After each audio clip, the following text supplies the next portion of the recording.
Hello and welcome our teachers army. आज के इस वीडियो में हम लोग डिस्कस करेंगे रॉबर्ट ली फ्रॉस्ट की poem dust of snow, class 10th, है ना। तो इसमें पहले हम लोग जानेंगे रॉबर्ट ली फ्रॉस्ट के बारे में। तो देखिए बच्चों, रॉबर्ट ली फ्रॉस्ट का जो बर्थ हुआ था 26 मार्च 1874 को हुआ था। अगर इनकी डेथ की बात करते हैं तो 29 जनवरी 1963 में इनकी डेथ हुई थी। ये एक अमेरिकन पोएट थे और ये हमेशा कॉम्प्लेक्स एंड फिलॉसफी अपने पोयम में यूज करते थे। ठीक है, तो इस तरह से इन्होंने यहाँ पे एक नई पोयम लिख रखी है। इनकी एक हम पोयम के बारे में बात कर रहे हैं, डस्ट ऑफ स्नो, जो आपकी क्लास 10 की पोयम है। और इस पोयम में हम लोग देखेंगे इन्होंने कैसे सिंबल्स का यूज करके अपनी बात को रखा है। देखिए, तो डस्ट ऑफ स्नो में जानने से पहले देख लेते इसकी थीम क्या है थोड़ी सी, तो हमें पोयम जल्दी समझ में आएगी। होता क्या है कि राइटर थोड़ा सा उदास है ना, उसके अंदर थोड़ा सा सैडनेस है। क्यों है पता नहीं, शायद घर में वाइफ से लड़ के आया हो, या किसी से उसकी बहस हो गई हो, या ऑफिस में उसके पास बहुत सारा वर्क हो। तो यहाँ पे राइटर ने ये नहीं बताया कि मैं उदास क्यों हूँ। चला जा रहा है और जब जा रहा होता है तो रास्ते में एकदम से स्नोइंग स्टार्ट हो जाती है ना, बर्फ़ गिरने लगती है।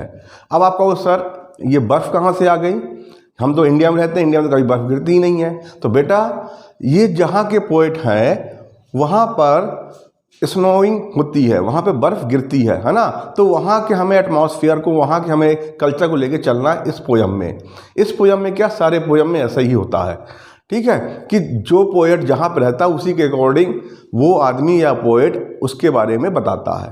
तो जब राइटर जा रहे होते रास्ते में, तो जब बर्फ़ गिरने लगती है तो राइटर एक ट्री के नीचे खड़े हो जाते हैं। देखिए, मैंने ट्री बना रखा है, राइटर भी बना रखा है, शायद आपको राइटर पसंद ना आए। तो राइटर क्या है, एक ट्री के नीचे खड़ा हो जाता है। इस ट्री का नाम है हेमलॉक ट्री। ठीक है, इस ट्री का नाम है हेमलॉक ट्री। और जैसे ही राइटर यहाँ खड़ा होता है, उदास रहता है, दुखी रहता है कि आज शायद लगता है मुझे ऑफिस में लेट हो गया, या आज मुझे बहुत सारा काम है ना, बहुत ज़्यादा उदास रहता है। तभी क्या होता है, एक क्रो आता है, इस पेड़ पे बैठता है। और जैसे ही पेड़ पे बैठता है, क्योंकि डस्ट स्नो वहाँ पे गिर रही थी, तो इस पेड़ पे भी बहुत सारी स्नो रहती है। और जैसे ही क्रो आके यहाँ बैठता है तो ये स्नो राइटर के ऊपर आके गिरती है। राइटर के ऊपर स्नो गिरी तो राइटर ऊपर की तरफ देखता है और उसको मतलब कि बॉडी में हल्का सा, जब मतलब स्नो वाली ठंड अलग से फील होती है, और उसे जैसे ही ये ठंड फील होती है तो उसे उसके मन से जो उदासी थी, मेलंचली, है ना, उसके मन से उदासी क्या हो जाती, एकदम से चली जाती, और वो अब थोड़ा थोड़ा हैप्पीनेस फील कर रहा है। तो इस पोयम की थीम ये है।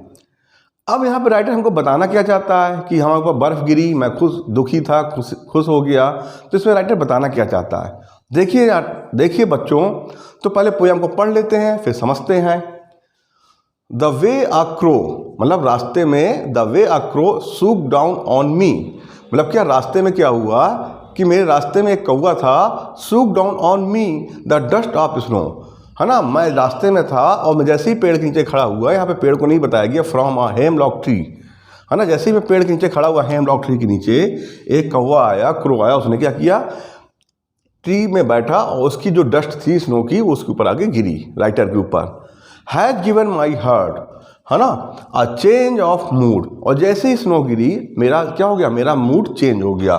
And saved some part of a day I had rued, और देखिए लास्ट में राइटर कह भी रहा है कि मैं जो दुखी था तो इस खुशी की वजह से मेरा पूरा दिन बच गया। Save some part of a day I had rued. हाँ, तो अब देखिए यहाँ पे आपको पोयम समझ में आ गई होगी कि क्या हो रहा है।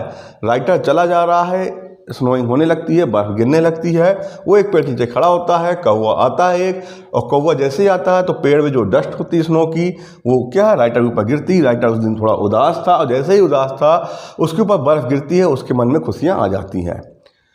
इतना तो हम लोग समझ लिया, है ना।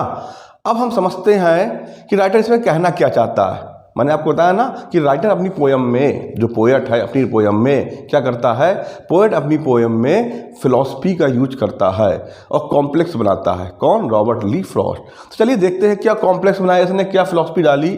तो देखिए, जो हेमलॉक ट्री है, और जो क्रो है, इसको हमारी सोसाइटी क्या करती है, बैड सिंबल के रूप में यूज करती है। बैड सिंबल क्या होते हैं, जैसे आप कहते हैं ना बिल्ली रास्ता काट गई। जब बिल्ली रास्ता काट गई तो हम लोग थोड़ी देर वहाँ पे स्टॉप हो जाते हैं और थोड़ा वेट करते हैं कि 2-4 मिनट का, फिर हम आगे बढ़ते हैं। तो जैसे हमने कैट को एक बैड सिंबल के रूप में यूज किया है ना, ऐसे ही हम लोग हेमलॉक ट्री और क्रो को भी बैड सिंबल के रूप में यूज करते हैं ना। क्रो को जैसे डार्कनेस माना जाता है, अंधेरा माना जाता है, और हेमलॉक ट्री भी बहुत पॉइजनस होता है। तो ये दोनों hemlock tree and the crow दोनों ही क्या है, दोनों ही बैड सिंबल के रूप में यूज होते हैं। लेकिन पोएट यहाँ बताना चाहता है कि जो बैड सिंबल्स हैं ये भी आपके मन में खुशियाँ भर सकते हैं, ये भी आपके जीवन में खुशियाँ भर सकते हैं। इसका मतलब ये है कि कोई बैड सिंबल और गुड सिंबल नहीं होता, है ना।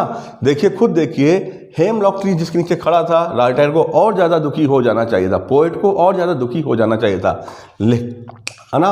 और जब क्रो आया बैड सिंबल के थ्रू, दूसरा मतलब दो बैड सिंबल यहाँ बैठे थे, कौन कौन, हेमलॉक ट्री एंड क्रो, और दोनों की वजह से राइटर दुखी ना होकर खुशी हो गया, है ना।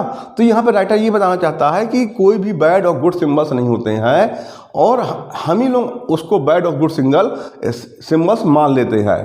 तो आपको पोयम समझ में आ गई होगी कि राइटर ने इसमें बताने की कोशिश क्या की है। राइटर ने बताने की केवल इतनी कोशिश की है कि कोई बैड सिंबल्स नहीं होते हैं, हम ही लोग उसको बैड और गुड सिंबल्स मान लेते हैं। और देखिए, खुद देखिए, बैड सिंबल्स ने भी राइटर को यहाँ पे हंसा दिया, है ना।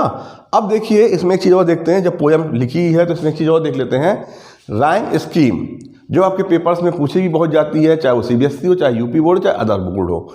तो इसके राइम स्कीम देख लेते हैं, और राइम स्कीम आपको आना चाहिए। तो देखिए, राइम स्कीम क्या होता है, इसमें पोयम में जो सबसे लास्ट वर्ड होता है उसमें हम लोग उनकी राइम को मिलाने की कोशिश करते हैं। देखिए, यहाँ पे लिखा क्रो, क्या लिखा है, क्रो, और यहाँ पे लिखा मी, ठीक। लास्ट मतलब हर लाइन की लास्ट वर्ड को हमें देखना है। फिर लिखा है स्नो, और फिर लिखा है ट्री। तो देखिए, अगर हम देखें तो बंदी जिसे हिंदी में कहते हैं, अगर हम देखें तो क्रो मिल रहा है स्नो से, क्रो के लास्ट में W, स्नो के लास्ट में W, और मी मिल रहा है ट्री से। तो आपने देखा यहाँ पे राइम स्कीम कैसे मिल रही है, एक लाइन छोड़ एक लाइन में मिल रही है।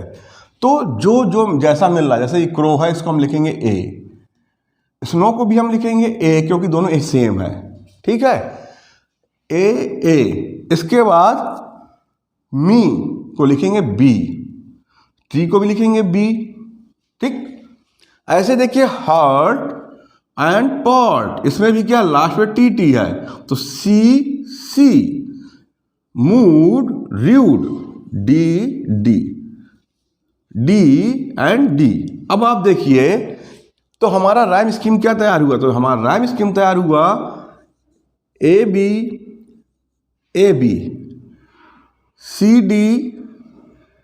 CD। आपको ये पोयम और राइम स्कीम दोनों चीज़ें समझ में आ गई होंगी, मैं आशा करता हूँ। अगर कंटेंट अच्छा लग रहा है तो मेरे चैनल को लाइक करिए, सब्सक्राइब करिए और मुझे सपोर्ट करिए। और एक बात, मेरे मुंह से कहीं कहीं राइटर निकल आया है, लेकिन ये पोयम है तो इसको पोएट कहेंगे, है ना। तो इस बात को इग्नोर कर दीजिएगा और अच्छे से पढ़ाई करिए, अच्छे नंबर लाइए, है ना। मैं इतनी आशा करता हूँ। इसी के साथ मैं इस वीडियो को आज स्टॉप करता हूँ।